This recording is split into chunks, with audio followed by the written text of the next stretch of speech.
Begin Self-Publishing, episode number 52. Using Instagram to market books with Jenn Herman. Interested in self-publishing but don't know where to start? Want to get your book onto Amazon? Want to hold your paperback book in your hands? Learn how on the Begin Self-Publishing podcast with your host, Tim Lewis.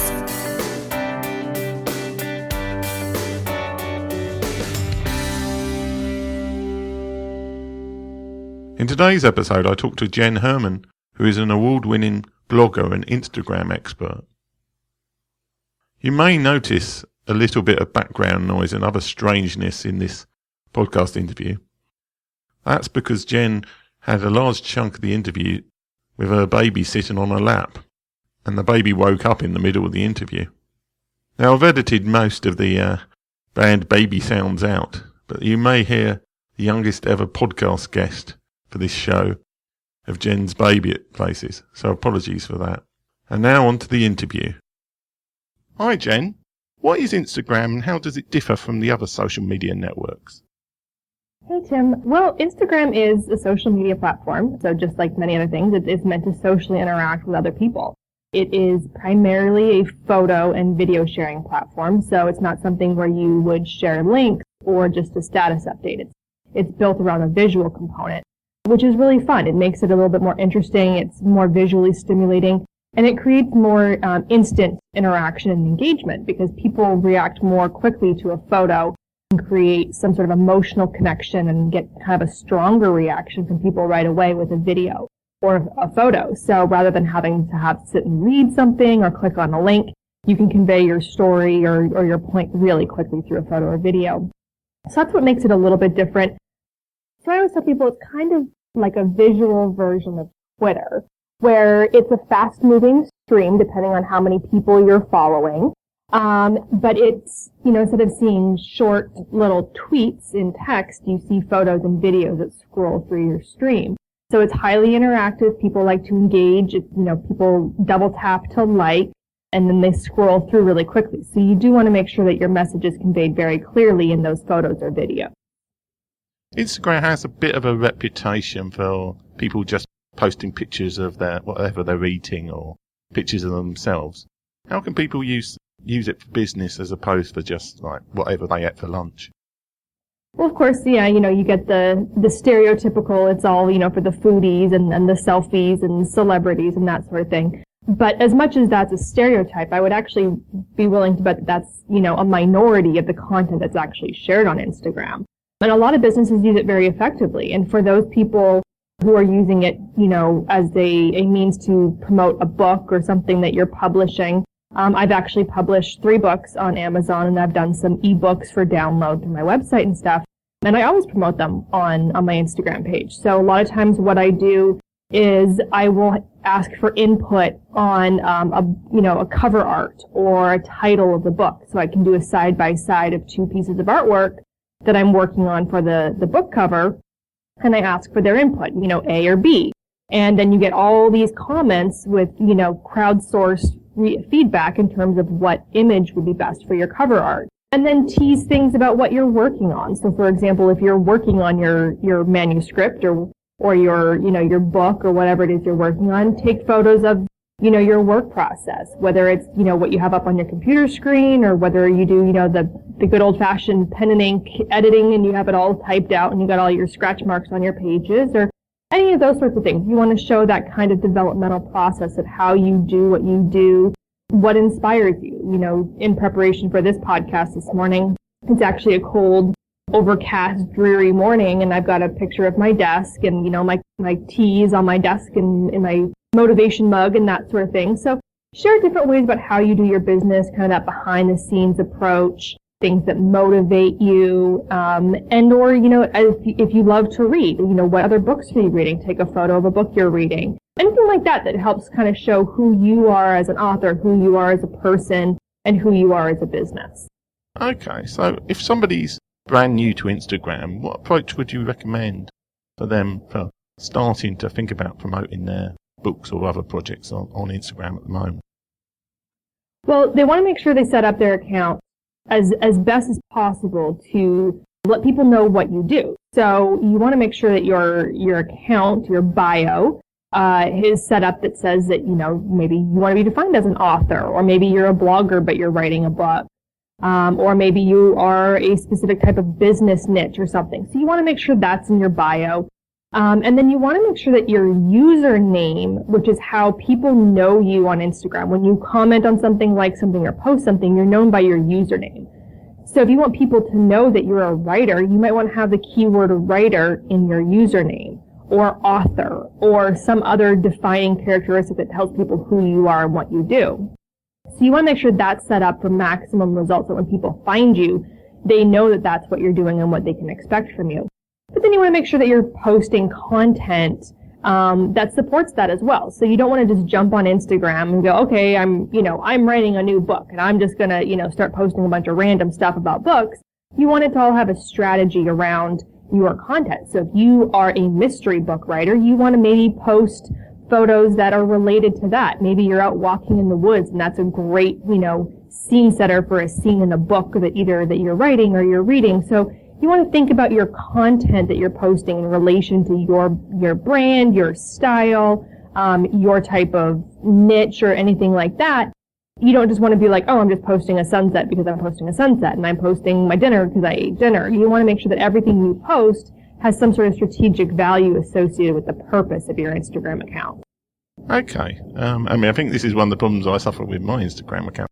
But I've heard that, because I've set up multiple Instagram accounts, that you can have multiple accounts on Instagram. If somebody was an author and they, say, wrote mystery books, but they also wrote non-fiction as well, should they have two Instagram accounts, one for the mystery and one for the non-fiction, or should they always try and just keep one account going? Yes, no, maybe so. It all depends on who you are, how much you want to share to Instagram, how much you are known as both, kind of niches of writing style. You could easily just have one, that you are an author, and you could highlight and tease and promote and share experiences from, both aspects of your writing style, and kind of niches. Or if you really wanted to, you could have individual Instagram accounts for each one. Now, if it's something where you publish a lot of books in both niches, I would say probably keep them separate. But if you've only written one or two mystery books and one or two nonfiction, it might not be worth it to have two separate accounts, because it's going to be really hard to build up a presence on both of those without a lot of material to share. And I mean, if you plan on having a huge, diverse, background in both niches, then maybe do two different accounts. But if it's something that you kind of mingle back and forth between, and you have a full-time job and you've got family and this is more of a hobby, then you probably just want to keep it as one account and just mention that you do both mystery and nonfiction, or whatever the case may be. Okay. What is the biggest mistake you see people making on Instagram? Oh, that's a good question. There's a few things. One thing is, do not put hashtags in your bio. As much as I said that Instagram is kind of like the visual version of Twitter, it's not the same as Twitter. Hashtags only work in your post captions or comments. So don't go and stuff a whole bunch of hashtags in your bio thinking that you just made it keyword rich, because A, those hashtags are not clickable in the bio. It looks amateurish. And also, the only place that Instagram searches anything for keyword is your name or username. So dumping keywords in your bio does absolutely nothing for the search functionality on Instagram. So that's one of the big things that a lot of beginners make that mistake with. And then the second mistake is just failing to engage. They don't realize that Instagram is one of the most socially active platforms. And the idea is that you need to be active in response. So when you post something, you're going to get a lot of likes and a lot of traffic. And you're not that you have to go and like all of those people's content, but anybody who you follow, you should be liking, like actually double tapping or clicking the heart button on almost all of that content. You don't have to like everything, but I would say I like 80 to 90% of the posts that come through my feed. And it's meant to be a highly engaged platform. That's what people expect. And if you're not engaging, people may even unfollow you if they feel like, you're not getting the interaction that they want from you. Okay. I mean, in terms of Twitter, there is quite a culture of following back on Twitter. What exactly is the culture in terms of following people on Instagram? Is it following back, or is it basically, if you like their stuff, follow them back, or I go with the if you like it, follow them. My Yeah. whole thing is Instagram, no matter how you use it, whether you use it as a business or whether you use it as your personal account, is meant to be fun. And if you're following back all the people who follow you, it's not fun anymore. You're seeing random posts of people you don't know and people's vacation photos and people's random food photos and all this random, you're like, what is this? And inevitably you end up following a bunch of people who do like fitness stuff and they just post like a whole bunch of like photos of them all sweaty after a gym workout and you're like, why am I liking this person's stuff? So don't follow just because they followed you. I do recommend if someone is following you and they're highly engaged with your content, that every now and then you jump over to their profile and like a couple of their posts or comment on something to kind of show them love in return. But that doesn't mean you have to follow them. So follow as many people as is comfortable for you. And that'll depend on how often you use Instagram. If you only log on to Instagram once a day, you might top out at following 100 to 200 people. If you log on to Instagram 3, 4, 5 times a day, you could easily follow, 800 to, 1,000 to 1,200 people and still see almost all the content. So you don't want to be following so many people that you never see anything. You want to make sure that you're kind of sticking to a number that means when you log on, you're seeing the content and the people you want to see. Okay. So how much time would you say in terms of like how many times you go onto Instagram and how many times you post stuff on Instagram, would you say is the minimum that people could do in terms of using Instagram as a platform in any way to market their books or other products? My biggest thing is about being consistent. So if you can only post consistently twice a week, then only post twice a week. If you can post consistently one time a day, then do once a day. I say no more than 2 to 3 times a day. Anything more than that, and it gets overwhelming. Unless you are a certain type of product-based business where you have a lot of content that you can share more than 3 times a day, but even that starts getting really kind of difficult to manage, and your audience can get really overwhelmed. So I recommend anywhere from once to twice a day is kind of ideal. But if that's too much for you, and I go through ebbs and flows as well. I mean, even as somebody who uses Instagram every day, I go through those times where I'm just like, nope, I posted twice this week because I've just got other things going on, or I don't have stuff that I think is quality enough content. I'm more worried about producing quality content than posting for the sake of posting. So if I don't have anything of value to share, then I'd rather not share that day and save that post for something that's more valuable, that's going to get more engagement and provide more value to my audience. So whatever you can do consistently, but at least once a week should be an ideal target. Up to 2 to 3 times a week would be kind of like what I would recommend as a bare minimum. Okay. I suppose the other difference to Twitter, though I know some people on Twitter who do this a lot, is that there seems to be much more of an acceptance. In fact, almost seems to be a necessity to put lots of hashtags onto your posts in Instagram. Instagram is all about the hashtag. And anybody who knows me and who's followed me for a while knows I hate a hashtag. I don't get them. I think they're weird. I don't like them. I don't use them. Except on Instagram, where I go hashtag happy. And you kind of have to. It's the secret sauce on Instagram is the power of the hashtag. So you want to make sure that you are incorporating hashtags on every single post. The more, the better. That being said, you cannot use more than 30, and if you try to put more than 30 hashtags in a post, your post content, the caption will not actually even post. So you want to make sure that you don't go above 30, and I usually recommend anywhere from 10 to 15 is a good place for people to start, because if they're not comfortable with hashtags, they feel like 15 is just overwhelmed. So I say 10 to 15 is a good place to start. You want to pick some that are really popular. So some of the popular hashtags might be things like hashtag book or hashtag ebook or hashtag author or hashtag writer, something like that. And then you want to pick some moderately popular ones.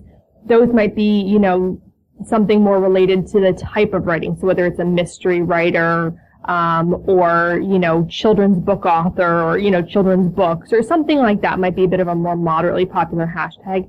And then you want to throw in your own personal branded hashtag. So if you have the name of your book as a hashtag or your name as an author as a hashtag, for example, one of the hashtags I always use is hashtag learn from Jenn. That's one of the ones that I adopted early on in my branding as I work to educate people through my blogs and podcasts and things like that. So I always include that hashtag whenever I'm providing anything of value. So you want to kind of find those branded ones. And so you can easily, between those three categories, find 10 to 15 hashtags that work for you and your industry. If you're trying to find what works, you can go to the magnifying glass on Instagram, and that opens up the search field, and then you can go in there and just start typing in a word and go to the tags or hashtag tab, and you'll see all the related hashtags that come up with that hashtag. So if you started typing in writer or author or book, you would see all the other related hashtags, and then associated with that tells you how many posts are with that hashtag. So you can see it has, 2 million or whatever hashtags or posts associated with it, or it has 20,000. So kind of anything over 1 million is going to be a super popular hashtag. Anything below that falls into that kind of more moderately popular. And anything less than, tens of thousands is pretty uncommon, but that's where you can get more leverage for your own personal branding on those less popular hashtags. So don't ignore those less popular ones either. Okay, and should people just be cut and pasting the same hashtags on every single post, or should they be varying them a little by post to post? I vary a little bit. So I recommend you kind of have your core hashtags. So when it comes to using which hashtags over and over again, you want to use over and over again if they're related to your brand. So you might have 8 to 10 that you're always going to use associated with maybe being a writer or being an author, or around a certain book that you're writing or something like that. So you can always save those hashtags to a note, something like Evernote or a note app on your phone, so you can easily copy and paste those when you post anything to Instagram. Or if you have Android, you have predictive text. When you start typing in a hashtag and then the next time you go in and type that same hashtag, it's going to know what you typed next, so it makes it really easy to kind of remember and not have to copy and paste them from someplace else. So you might want to have some that you always use, but then you want to mix up the other ones. So it's going to be related to your content. So if you're, posting something of your workspace, you might have slightly different hashtags than if it's of something that you're reading or something that you're working on versus maybe a client project, things like that. So you might want to have some kind of core hashtags that you always use and then mix up the other content. And don't forget, you can always mix in things related to the surrounding kind of atmosphere of your post. So if you shot a photo of your desk and maybe it's, it's a gorgeous sunny day outside, you could say, sunny or, summer weather. So you could even mix in something that's not even specifically related to your individual content, but that's related to what is shown in that post. They've recently introduced, about a year ago, I think, we introduced advertising onto Instagram. Is it worth the investment, and have you got any good tips for people who want to try using it? Absolutely. And I am not an advertiser. I don't believe in paying for advertising. I don't use it very much on Facebook unless I absolutely have something I want to promote as like an opt-in or something I have as a product available. But when it comes to Instagram, I do love the power of advertising there. I think if it's done well, it's an exceptional opportunity to get in front of new audiences and grow your audience, grow your email list, grow traffic to your website, and it's very, very powerful. So you do have to have a Facebook business page in order to advertise on Instagram because, of course, Instagram is owned by Facebook, and their ad platform runs through the Facebook Ads Manager. So you do have to have a Facebook business page set up. And what you do is you go into that business manager and you go through the normal process of like you would to set up an ad. So you would choose the option to send people to your website. And then you go through the steps. It's really simple. You put the URL. And that URL, even if it's not technically your website, it could be to your Facebook page. It could be to a webinar opt-in. It could be to your Amazon link for your book. It could be whatever you want that link to be. And then you do, your targeting. So you're going to go through and select, you want people in certain geographical locations, certain age demographics, all these different kind of targeting features. And then you put in your photo. You want to be very careful about the photo you put in Instagram for your marketing perspective. You have to remember that if it looks like an ad, people are not going to interact with it. So it has to be very organic. It has to look like something we expect to see on Instagram. It has to follow your brand and style. Understand that a lot of people that see this ad, it's going to be their first time ever hearing about you as a business or as an author. and you want to give them the best first impression. So don't make it look salesy, don't make it look like an ad, make it look very organic, and then put a really powerful first sentence in your ad copy. Because you have to remember that the first sentence or two is all people are going to see underneath the ad. They have to hit the ... more to read the rest of the caption. So you want that first sentence or two to be really powerful and impactful. It could be a powerful statement. It could be a question. It could be some sort of statistic, some sort of, available now, anything like that. You want to think about, I kind of tell people, like a really great either email subject line or blog title, like that kind of, that hook that's going to get people in. That's what you want that first sentence to be on your Instagram ad. And then once you have all that put in, you go ahead and go through the last couple stages to pick out your budget and that sort of thing for the ad. And then it goes ahead and goes through the approval process, which can take anywhere from minutes to days, but it's usually pretty quick. And then the ad will run on Instagram. You will not see it in your Instagram account. It does not post to your page, so you can't monitor it in that way. But all of the likes and comments you get will show up in your Instagram notifications. So you can monitor and manage it through Instagram while the ad is running. But after the ad is completed running and you're no longer getting notifications, you'd have to go back in to the Facebook Ads Manager to go in and see how it performed, what your average, click rate was, and all that sort of stuff, as well as respond to any more comments or questions that showed up on the ad. And you do want to stay engaged. If people are leaving comments or asking questions, make sure you're responding to them. Showing that you're interactive and responsive is really, really important. And this is just a really quick overview, but I'll make sure that you have the link. I have a really great ebook that I've published, which is how to run a successful Instagram ad. So I'll make sure that you guys have that after this podcast, so you can download that. It's totally free and it's yours, so you have all the information you need to actually be successful. Okay, that's good to know. Coming back to the Instagram profile, obviously that's the only link that anybody can actually click on apart from for advert. Where should people be sending people who click onto their profile link? Well, you can send them anywhere. That's the great thing. It doesn't have to be, one specific place. You can change it all the time. So if you're running an ebook download that you want to promote, you could have that as the link for a little while. If you have a website for you as an author or your book, so that sort of thing, you could have that as kind of your default link. If you want to send people to your Amazon link to buy the book, you could put that link in there. So you can send them to your Facebook page or Twitter account. You can send them anywhere you want that link to go. You just want to make sure that it's someplace of relevance and that it's related to that post that you're sharing. So if you post something today and you say, okay, go to, Amazon to download my book, click the link in my bio, that link better be the Amazon link. And then once you're done with that promotion, you want to change that back to maybe your default. Maybe that goes back to your website. Then that point when people hear, click the link in my bio, then they know they're going to your website. So just make sure that if you're changing it out, that you're changing it out accordingly with the campaigns you have running on Instagram. And one of my tips is to actually use a custom bit.ly link. So bit.ly. Put in your long URL. That's going to give you a generic shortened one, which is a bunch of random letters and numbers, but you can customize that. So maybe you customize it to be the name of your book or some sort of, abbreviation of the title of your book or something like that, so that you can actually track the clicks, because the website clicks currently on Instagram are not tracked. It doesn't tell you how many clicks you got. Your Google Analytics cannot accurately track those clicks. Anything that comes from the mobile Instagram app, Google Analytics considers it as referral traffic, not as an Instagram directed traffic. So your Google Analytics won't show you accurate numbers. But if you have that bit.ly link in there, you can actually look and see how much traffic you generated.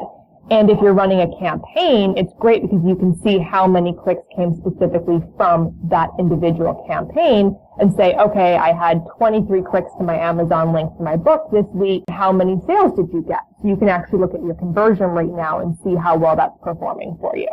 Okay, well, that's good to hear. Where can people find out about you? I'm pretty much everywhere. So you can find me anywhere as Jenn's Trends, usually JENNS TRENDS. I'm on Instagram and Twitter at Jenns_Trends.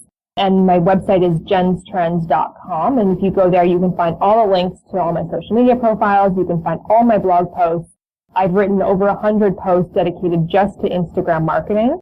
So you can easily go find pretty much the answer to any question you have on Instagram. But I even have posts about publishing books. I have posts about social media in general. I have posts about business in general.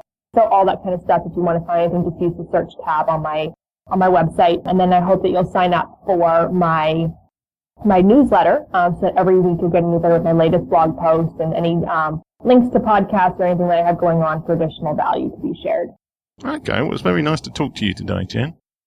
Thank you. It was great to talk to you, and I wish everyone the best of luck with all of their ebook publishing and all the fun stuff they've got going on. Thanks for listening. If you enjoyed today's show, please stop by iTunes and rate and leave a review. This helps make the show more visible. For free resources, show notes, and other helpful content, join the community at beginselfpublishing.com.